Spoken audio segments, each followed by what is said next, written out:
this video, we're going to go through how to generate a table of values. So when you have an equation with two pronumerals, which is two letters, creating a table of values means that you are, firstly, substituting in some values for one of the pronumerals, for example, substituting in some values for x, and then calculating the resulting value of the second pronumeral. So in that case, you'd be calculating the value of y. In other words, you're inputting one value and calculating the resulting output. We're going to go through this example here where we have an equation y equals 2x minus 5. And the x values that we're inputting are 0, 1, 2, 3, 4, and 5. So when x equals 0, we have 2 times 0, which is 0, minus 5, which means our y value is negative 5. When x is 1, we have 2 times 1, which is 2, 2 minus 5 to get negative 3. When x is 2, we've got 2 times 2, which is 4, minus 5, which will give us negative 1.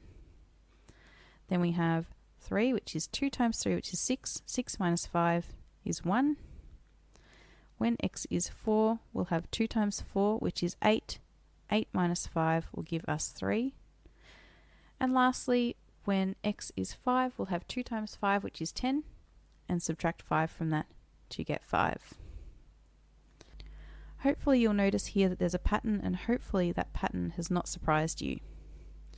Between each of these numbers, negative 5 to negative 3, we've gone up by 2, plus 2.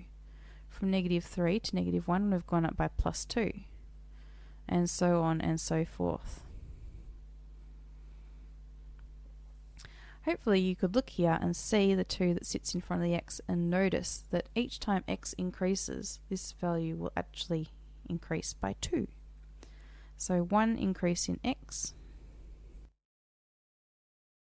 will result in an increase of 2 in the y value. Your turn. You have these two equations. The first one, I've given you some different x values to work out. So I've given you negative 2, negative 1, 0, 1, 2, 3. So it's dealing with some negatives. And then for the second equation, I've given you negative 10, negative 5, 0, 5, 10, 15. Now for this one, you need to be careful because you have a negative sign.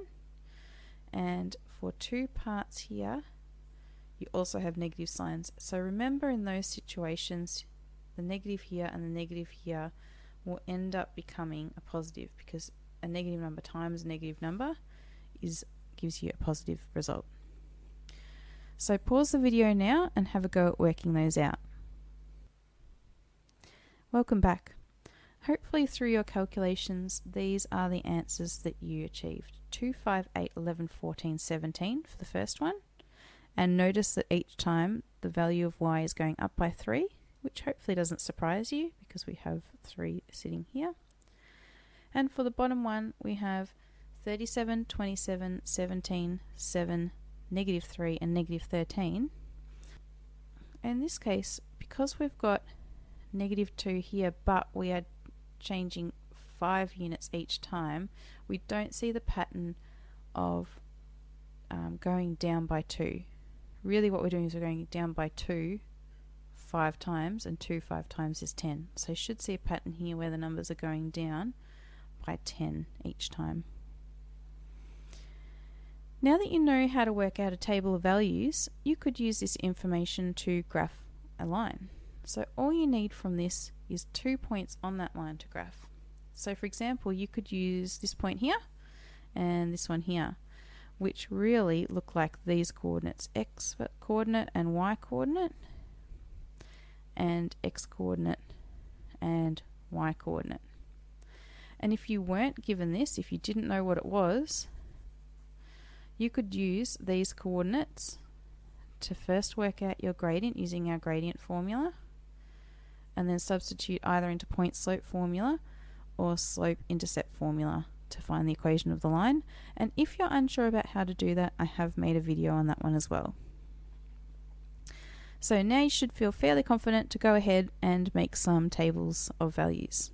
Thank you for watching.